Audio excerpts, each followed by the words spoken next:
till I was nearly dead. These methods used by the KGB were meant to terrify prisoners into fearing they were going to die. If people didn't want to die, and if their resolve weakened, then they would start bargaining for their lives. And so they began answering questions that didn't seem important or relevant. But the interrogators were just trying to get them to trip up. It was against the law to lie to an interrogator. If they were caught in a lie, anything could happen to them. So the interrogators used this fear to get confessions. Soviet terror had a devastating effect in our lives. Most of our leaders were killed by this time, or had fled. The partisans had been killed off. Our institutions, our folk traditions, the moral fabric of our rural villages started to disintegrate. The bases of our moral authority were gone. Ultimately, people were set up to distrust each other, and this was all in preparation for collectivization.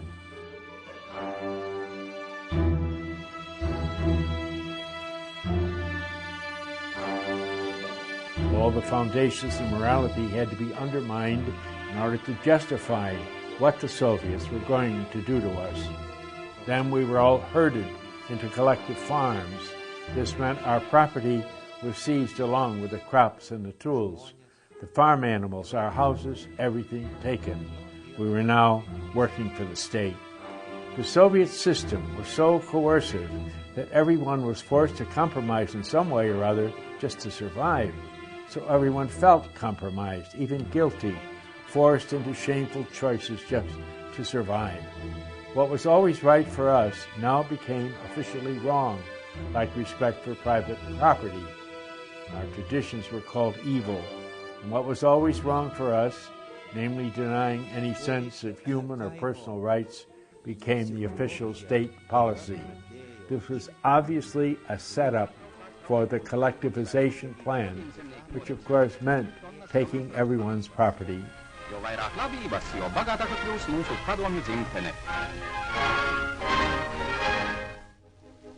Bet ne tikai rūpnīcu, arī lauku darba ļaudīm aizvadītais gads bijis devīgs. Replacing private property with collective farms was central to Soviet theory. Propaganda and coercion were used to promote belief in the success of this social and economic experiment. Throughout the Soviet Empire, farmers tried to resist, but they were powerless against the communist state.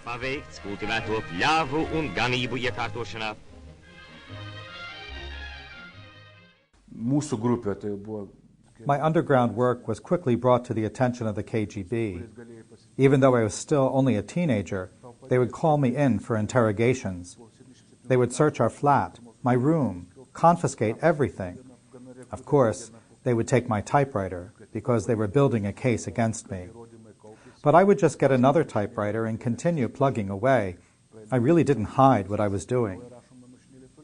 On the morning of December 11th, 1979, government agents came to my place, told me to get ready to go to the KGB headquarters, and I knew that I was being arrested.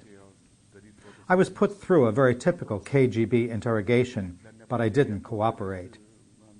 After 9 months of this isolation and interrogation in the prison here, there was a trial. But of course, these Soviet trials were a joke because they had already made up their minds. I was sentenced to 1.5 years in prison and then 5 years of exile in Siberia, where I worked in hard labor and various jobs up until 1986. So this was under Gorbachev. By this time, political prisoners were allowed to read, which I did, and I prayed. I would get down on my knees, and this would really bug them. They would punish me to get me to stop, but eventually they gave up. Exile was different from prison, and as you know, millions of people were exiled under the Soviets, and the whole purpose was to isolate people. You were deported to a faraway land, thousands of miles away from your homeland, usually placed in some small work village associated with work details. And everyone in the village believed you were some kind of antisocial criminal, which is what they were told. That is what exiles were, and you would be shunned. This had a big effect on your own family, because everyone knew the horror stories about deportation and life in Siberia. And I know my mother worried about me a lot because we weren't allowed to communicate with each other. The entire experience was designed as a punishment. And as a deportee, you would hate being cut off and isolated from family and friends. But I tried to make the best of it, and I did manage to survive. We all know now many thousands, millions even, were arrested and jailed in prisons and work camps all over the entire Soviet Union, and were sent to Siberia where they became slave laborers, forest work, mining, road building, digging canals. The total number of Lithuanian victims of Soviet terror, whether taken to Siberia, arrested, or killed, totaled 350,000. For comparison purposes, at the time, there were 2.5 million people in Lithuania. Therefore, 1 out of every 6 Lithuanians became a direct victim of Soviet terror. The hardest times for me and my family were being separated from Father.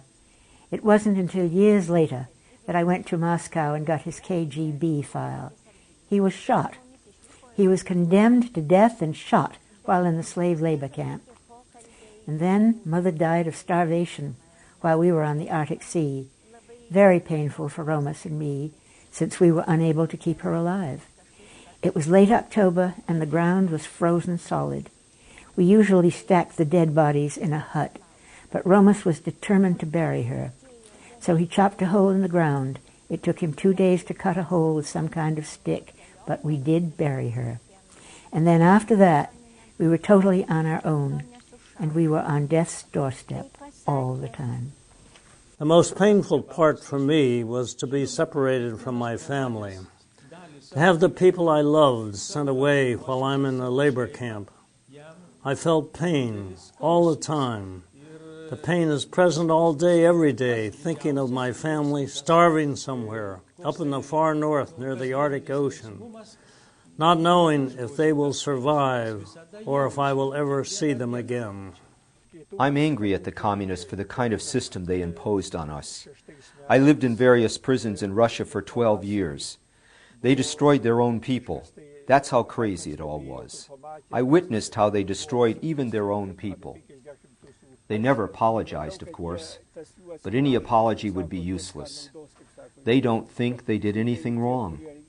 I just hope more people can learn about these terrible times of terror, so that what they did wrong in the past, crimes committed by the communists on us, would never happen again.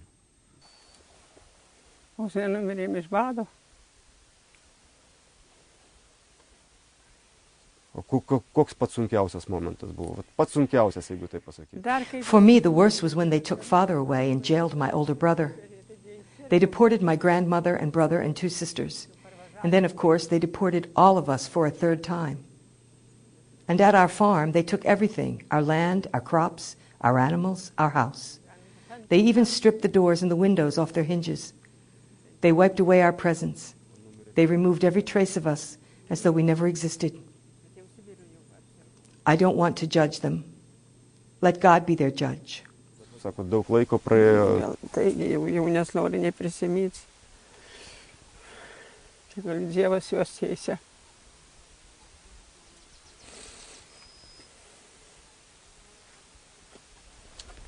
The God is the judge.